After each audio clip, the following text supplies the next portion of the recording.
Hey, this is Tony Hixon, coming to you from Hixon Zuercher Capital Management.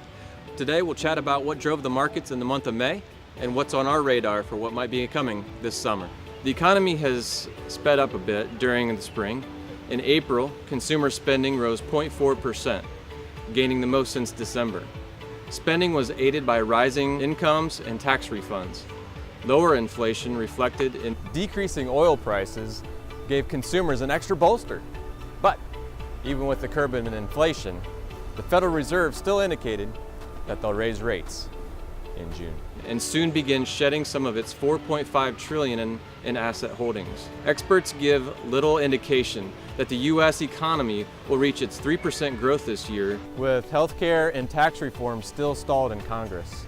According to the Fed's recently released Beige Book, which is a summary of economic conditions in the United States by Federal Reserve District, showed falling prices for certain final goods, including groceries,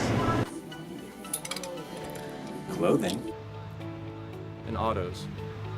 Job creation surged in May due to a jump in construction positions and a boom in professional business services. Private payrolls increased by 253,000 ahead of expectations. Economists expect the report to show that payrolls grew by 185,000 in May from 174,000 in April.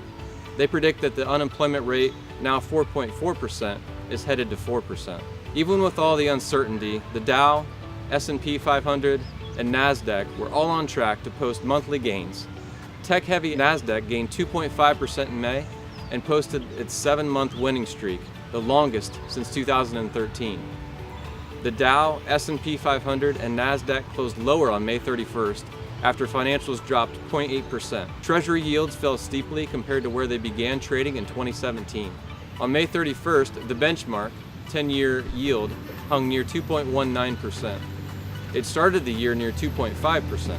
The Chicago Board of Options Exchange Volatility Index, or VIX, which is widely considered the best gauge of fear in the market, traded at a very low 10.4. The Commerce Department said durable good orders fell 0.7% in April after rising 2.3% in March.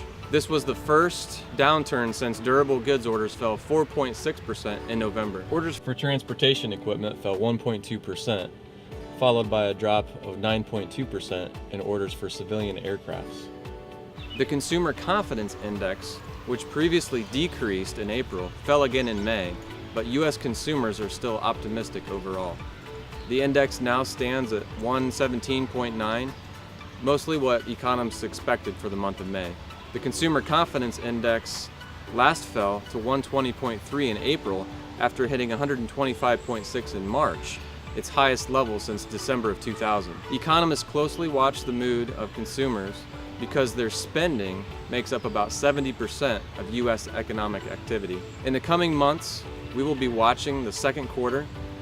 Though economists are overall optimistic about the future, they think improvement will occur in the overall outlook of the economy. We will also keep a close watch on how decisions concerning the Paris Accord on climate change may affect trades with other countries. If you want more guidance approaching your financial needs or balancing your assets and liabilities in this current environment, we are here to talk. Well, again, this is Tony Hixon. Thanks so much for watching. We really appreciate your time. If you'd like to learn more about our firm and our thoughts on the market environment, join our page on Facebook or Instagram, or give us a call at 419-425-2400. We'd be happy to chat with you. We'll see you again next time.